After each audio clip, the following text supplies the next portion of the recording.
Just days before Prince Harry and Meghan Markle are expected to land on British soil, a person inside their own circle has decided to stop playing nice and finally break the silence on a fresh wave of accusations. And what they've revealed is already sending shockwaves through royal circles because the timing couldn't be more catastrophic. With a security battle that's been simmering for years now coming to a boiling point, and one particularly vicious label being thrown at the couple that nobody saw coming, a label that changes the entire narrative around this trip. And while we're going to unpack every layer of what's really happening behind the palace walls, you have to ask yourself right now, is this trip going to heal old wounds, or is it about to ignite a firestorm that nobody can control? Because what I'm about to tell you about the WhatsApp group that allegedly controls the Sussex's narrative and the journalists who are now publicly furious will make you see the whole brand in a completely different light. And I'm not exaggerating when I say that what happened last Friday behind closed doors has turned a routine royal visit into a pressure cooker situation that could rewrite the rules of how the family handles the couple forever.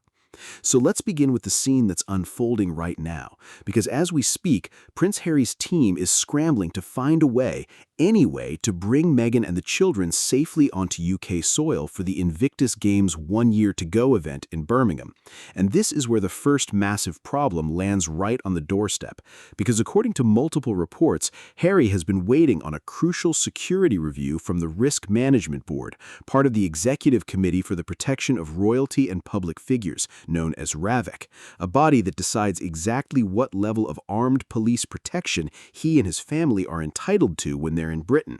And here's the gut punch. He was supposed to get that review already, but last Friday he learned it still hasn't happened. So you've got a situation where a man who served his country on the front lines, whose very identity is tied to the military through the Invictus Games, cannot guarantee the safety of his own wife and kids on the land he was born on. And I have to pause here and say, setting aside all the noise and the headlines, that is a genuinely unnerving reality for any parent, and it's exactly the kind of real-life anxiety that makes this more than just palace gossip. It's a father trying to bring his young family into a country where he feels the official apparatus has turned his back on him. And yet, back in the United Kingdom, the tabloids are not exactly rolling out the welcome mat, because while Harry's camp was still hoping to quietly resolve the security deadlock, a whole other storm was brewing in the pages of the Daily Mail, where two senior journalists have leveled accusations so blunt and so personal that even the most seasoned royal watchers are doing a double take. And this is where the insider finally breaks their silence, because sources close to the Sussexes are now pushing back, but the damage is already spreading.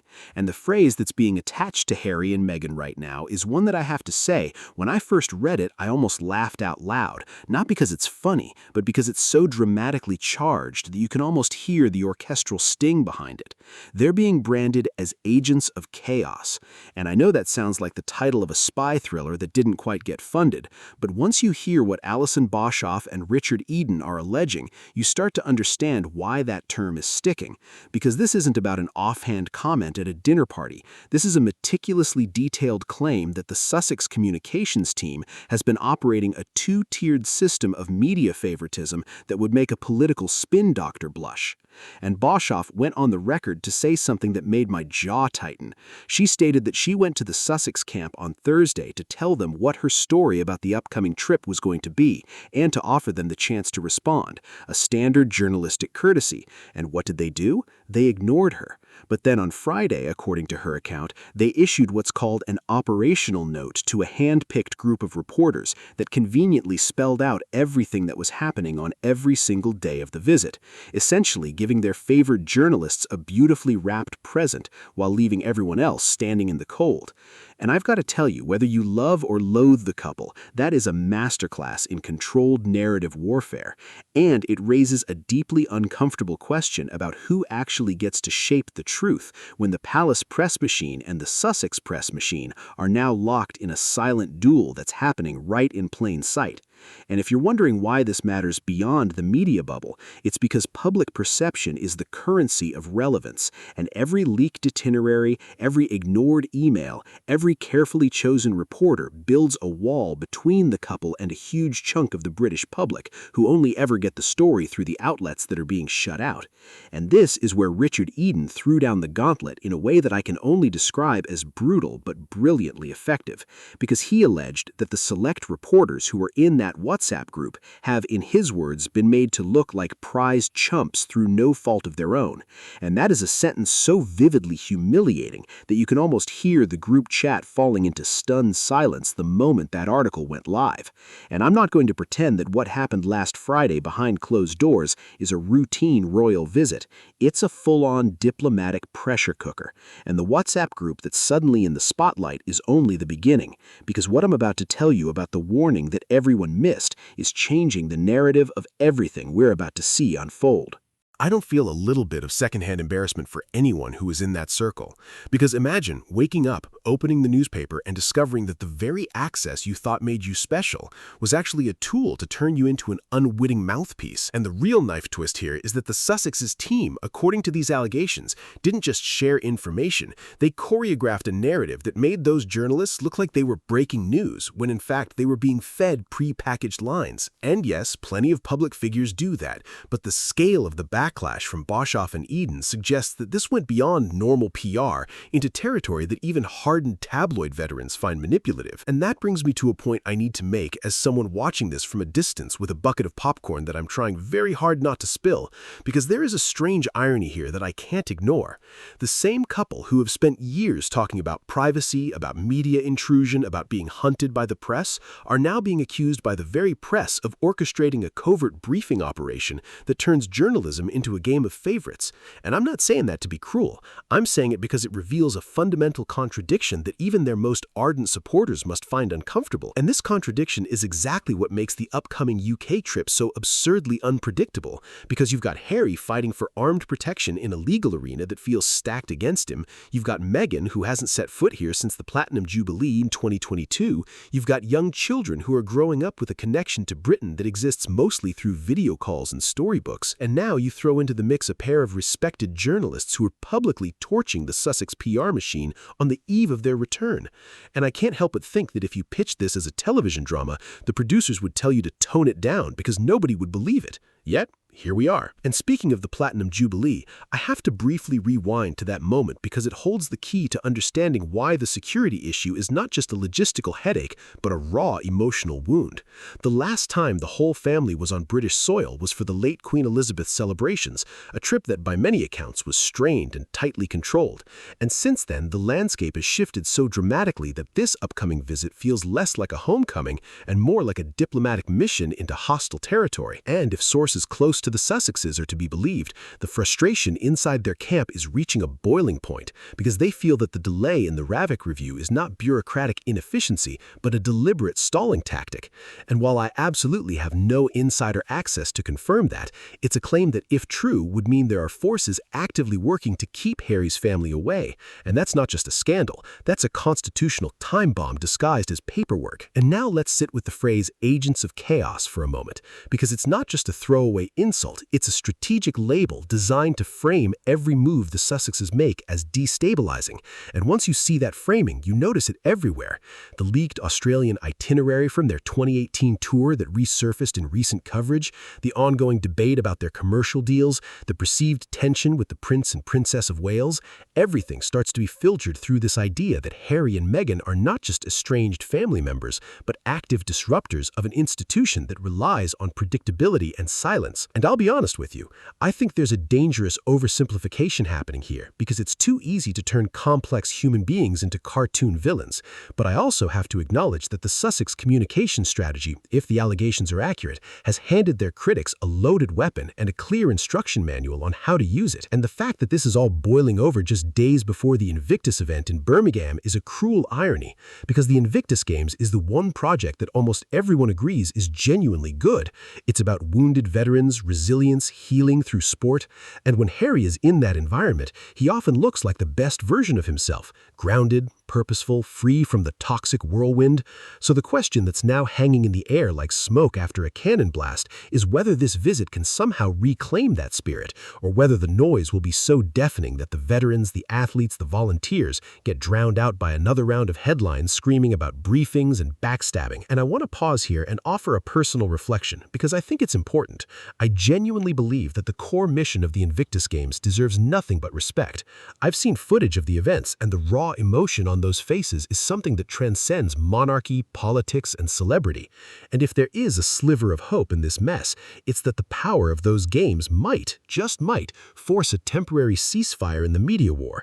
But if I were a betting person, I'd put my money on the Chaos Agents narrative swallowing the week whole, because the British press has a long memory and an appetite that does not diminish with time. And the unanswered question that I find myself circling back to is why now? Why did the Sussex Insider choose this exact moment to break the silence? And what are we not being told about the back-channel conversations that must be happening between Montecito and the palace? Because for every public statement, there are a dozen private messages, and the silence from Buckingham Palace on these latest allegations is so complete that it feels louder than any statement.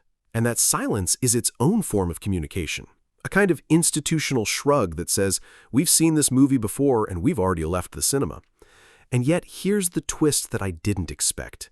Because while the Sussex camp is being painted as chaotic puppeteers, there is another conversation happening quietly about whether the British tabloid machine is itself engaging in a form of preemptive character demolition to neutralize any positive coverage Harry and Meghan might generate during the Invictus events. And I'm not going to pick a side because honestly, both possibilities make my head spin. But I will say this. The degree of coordination in the negative press right before a major charitable milestone feels less like organic news and more like a synchronized drumbeat.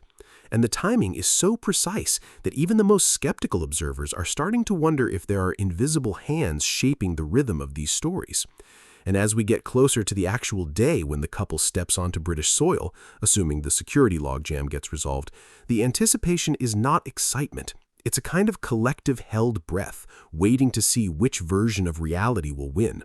The version where Harry stands in a stadium full of veterans and receives a roaring ovation, or the version where every smile is analyzed for cracks and every handshake is interpreted as a coded message.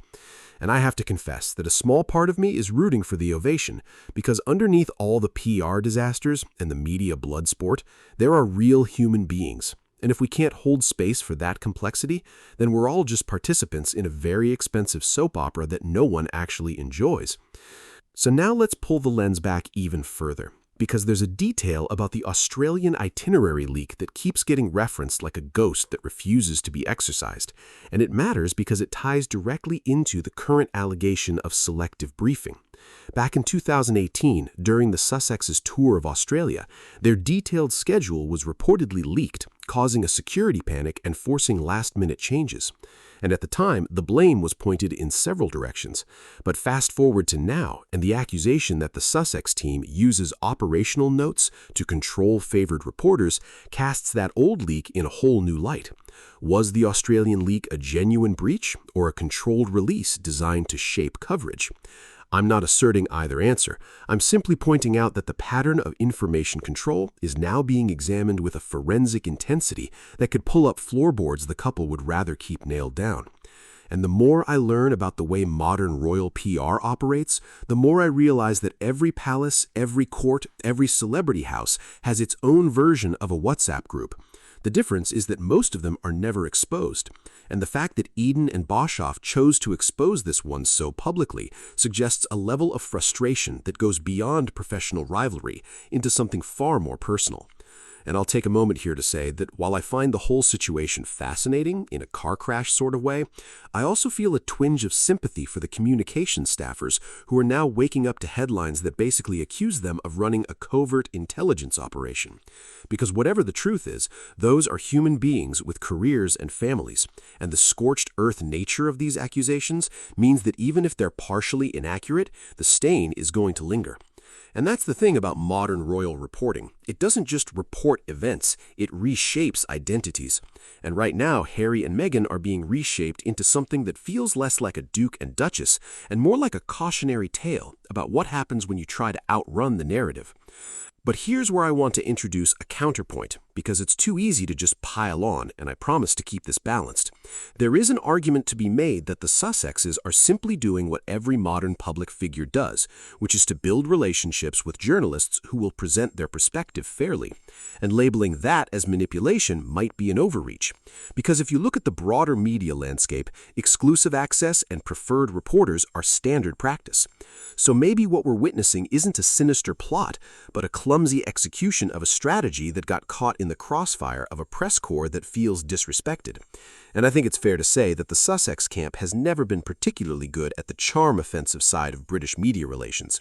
They've been more of a battering ram than a velvet glove. And when you swing a battering ram in a room full of fragile egos, you're going to end up with a lot of broken furniture. And that's what we're seeing right now. Shattered egos, bruised reputations, and a trip to Britain that is now creaking under the weight of 1,000 unspoken grudges. And as we inch closer to the Birmingham event, I keep thinking about what happens the morning after, when the cameras leave and the veterans go home, and the Duke and Duchess are left alone in a hotel room somewhere in the Midlands. Do they look at each other and wonder if any of this is worth it? Do they scroll through the headlines and feel vindicated or defeated? I obviously can't answer that, but I can tell you that the one detail that nobody is discussing enough is the children.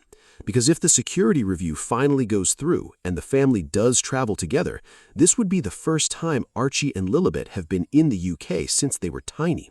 And that is a huge emotional milestone.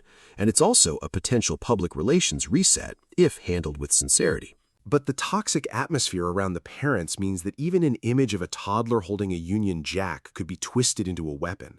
And that is the tragedy at the center of this story. A family that cannot simply exist without being turned into content. And I have to confess that this is the point where my sarcasm runs dry, and I just feel a bit hollow. Because behind every punchy headline and every cleverly leaked detail are two children whose connection to half their heritage is being defined by security briefings and media trials. And I know that sounds heavy for a YouTube news script, but I promised you I'd be real. And being real means acknowledging the human cost that gets lost in the dopamine rush of royal drama. And yet I also know that you're not here for a therapy session. You're here for the analysis. So let me give you the sharp insight you deserve. The reason the Agents of Chaos label is so devastatingly effective is that it reframes everything the couple does as inherently destructive.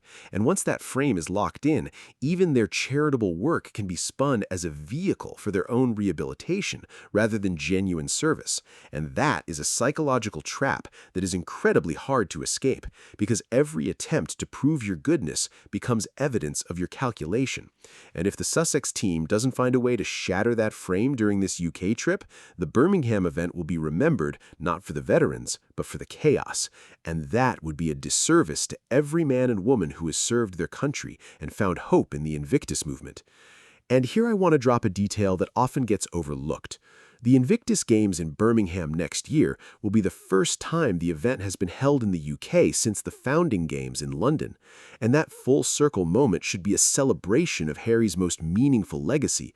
But right now it's being overshadowed by a media conflict that feels almost designed to taint the occasion. And I have to wonder aloud whether there are people in powerful positions who would prefer that the games fail to launch with full positivity, because a triumphant Harry on home soil is a Harry who cannot be easily dismissed, and an institution that prefers quiet hierarchy might not relish a rogue prince getting a hero's welcome in the heart of England. And I'm not saying that's a proven conspiracy, but I am saying that if you were a strategist trying to diminish that moment, you would do exactly what is happening now. Flood the zone with allegations, exhaust the couple before they even land, and ensure that every news bulletin leads with controversy instead of courage. And when you look at the timeline of these allegations dropping just days before the trip, you have to admit the precision is remarkable. And it forces me to ask a question that makes me deeply uncomfortable. Is the British press actively working to make the couple so unwelcome that they eventually stop coming back? And if so, what does that say about the values we claim to hold? About family? About service? About fair treatment? I don't have a neat answer, and I suspect that's the point, because a confused public is a public that clicks, and every click fuels the machine that churns out more agents of chaos headlines. And yet, I refuse to end this on a note of despair, because there is something genuinely remarkable about the fact that despite all of this, the Invictus Games keeps growing, the athletes keep showing up, the families keep healing, and that is the one story that nobody can manipulate. And if Harry and Meghan can somehow anchor themselves to that unshakable truth during this visit, they might just walk away with something more valuable than good press. They might walk away with a renewed sense of purpose, and that, my friends, is worth more than any WhatsApp group or any tabloid takedown. So, as we barrel toward next week with the security review still in limbo and the palace remaining silent and the Daily Mail journalists standing firmly by their allegations, I'm going to leave you with this final thought. The real test of this trip is not whether the couple can survive the headlines, it's whether they can remember why they started the Invictus Games in the first place. And if they can hold that memory close, the noise might just fade into background static. But if they lose sight of it, the Agents of Chaos label will stick like wet paint on a white carpet. And I'll be right here to walk you through every single development as it unfolds. Because if there's one thing I can guarantee, it's that this story is far from over. And the next chapter is being written right now in the tense silence between a Sussex phone call and a government office in Westminster. And what happens in that silence will echo for years to come.